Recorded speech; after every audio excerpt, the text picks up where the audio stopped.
सार्थ श्री ज्ञानेश्वरी अध्याय 13वा सारांश प्रकृती पुरुष विवेक योग.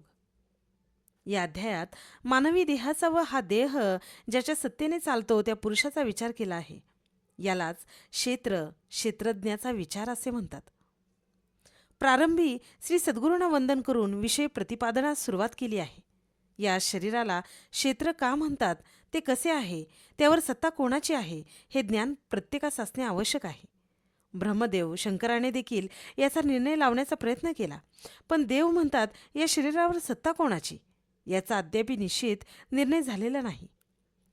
जीववादी, प्रकृतीवादी, संकल्पवादी, स्वभाववादी व काळवादी आपापल्या परीने त्याचा निर्णय लावण्याचा प्रयत्न करतात.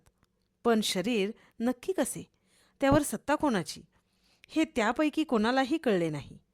ते क्षेत्र मी तुला आता सांगतो. हे शरीर पंचमहाभूते, अहंकार, बुद्धी, अव्यक्त, पंच ज्ञानेंद्रिये, पंचकर्मेंद्रिये, मन, पंचविषय, इच्छा, द्वेष, सुख, दुःख, चेतना, श्रुती व संघातऱ्या 36 तत्वाने मिळून तयार होते. या शरीरात पापपुण्य निर्माण होते, म्हणून यास क्षेत्र म्हणतात. याच क्षेत्राच्या व्याप्तीत स्थावर जंगमात्मक सृष्टीचा समावेश होतो.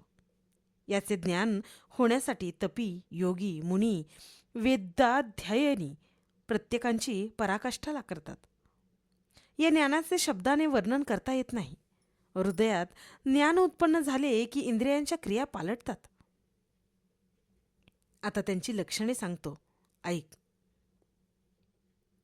अमानित्व, अदंभित्व, अहिंसा, सहनशीलता, आर्जव, गुरुभक्ती, शुचित्व, स्थैर्य, अंतकरण निग्रह, वैराग्य, अनहंकार, जन्म मृत्यू जरा व्याधी, दुःख दोष यांचे अनुदर्शन, आसक्ती, अनभिसंग, समचित्त, अव्यभिचारी भक्ती, अध्यात्मज्ञान, नित्यत्व, तत्वज्ञानार्थ दर्शन ही ज्ञानाची 18 लक्षणे श्री ज्ञानदेवांनी रसाळपणे सांगितली आहेत. श्रोत्यांच्या संतुष्टतेने त्यांना व्याख्यान करण्यात अधिक स्फूर्ती आली व अज्ञानाची लक्षणे त्यांनी विशद केली. तेव्हा श्रोते पुन्हा संतुष्ट झाले, ज्ञानदेवांचे कौतुक केले. नंतर श्री ज्ञानदेवांनी ज्ञेयाचे कथन केले. परमात्मा वस्तूला ज्ञेय म्हणतात. हे जाणले असता मनुष्य कृतकृत्य होऊन नित्यानंदाने भरून जातो. ते ज्ञेय निराकार, रंग रूपरहित आहे, म्हणून नाम, रस, रूप, क्रिया हा संबंध त्याच्या ठिकाणी नाही. परंतु ते दिसत नसले तरी सर्व पदार्थांना सर्व काळात ते व्यापून राहिले आहे. पण हे व्यापून राहिले आहे हेही म्हणणे त्याला खपत नाही, कारण जेथे एकच एक आहे तेथे कोण कोणाला व्यापणार. पण शिष्याची समजूत करावी यासाठीच गुरु ही भाषा वापरतात, इतकेच. देव म्हणतात, पंचमहाभूतातील गुण, विकार, इंद्रिये या सर्वांना याच्याच सत्तेचा आधार असतो. अज्ञानी लोकांना ते सत्वादी गुणाप्रमाणे भासते, पण ते त्यापासून अलिप्त आहे. जगताच्या उत्पत्ती, स्थिती, लय या अवस्थेप्रमाणे लोक त्याला ब्रह्मा, विष्णू, महेश अशी नावे देतात, पण ते या विरहित अखंड एकरसच आहे. अर्जुना, अवघा एक आत्माच आहे, पण हे बुद्धीला पटत नाही. म्हणूनच क्षेत्र, ज्ञान, अज्ञान व ज्ञेय असे 4 भेद करून तुला सांगावे लागले. यापुढे भगवान कपिल मुनींच्या सांख्यशास्त्रातील परिभाषेत हाच विचार पुन्हा सांगतात. क्षेत्र व क्षेत्रज्ञ यालाच सांख्यशास्त्रात प्रकृती व पुरुष असे म्हणतात. ही अनादिसिद्ध आहेत. बुद्धी, इंद्रिये, गुण वगैरे प्रकृतीपासून उत्पन्न झाले व त्यापासून कार्य उभारले. यातील गुणांच्या स्वरूपाप्रमाणे त्या कर्माला सत्कर्म, निषिद्ध कर्म असे म्हणतात व त्यापासून सुख व दुःख उत्पन्न होते. वास्तविक पुरुष निराकार, निर्गुण, अकर्ता व अभोक्ता आहे. गुणमयी प्रकृती त्याला संसार करायला लावते व जग निर्माण होते.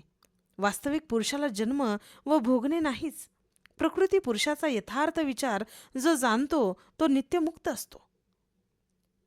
सर्व भिन्न पदार्थ एकाच अविनाशी वस्तूपासून उत्पन्न झालेले आहेत. अज्ञानी दुर्दैवी लोकांना ते अनेकत्वाने दिसते. भाग्यवान ज्ञानी लोकांना मात्र ते एकतत्व दिसते. ते साम्य स्थितिशय्येवर सुखाने निजलेले असतात. देह गुणवान, नाशिवंत व दुःखरूप आहे व देहात राहणारा परमात्मा निर्गुण, नित्य व आनंदरूप आहे. तो गुणाने लिप्त होत नाही. तो देहाचा प्रकाशक आहे. त्याप्रमाणे भगवंतांनी अर्जुनाला प्रकृती पुरुषाचा संपूर्ण विचार सांगितला. अर्जुनाची उत्कंठा वाढत होती. देवांनाही आपल्या सांगण्याचे सार्थक होत आहे म्हणून आनंद होत होता. आता यापुढे देव सर्व विश्व आनंदमय करण्याचा विचार सांगणार आहेत.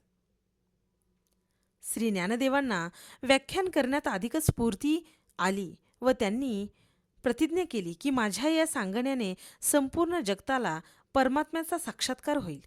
त्यांच्या पूर्ततेसाठी त्यांनी गुरूंना आशीर्वाद मागून अध्याय संपवला.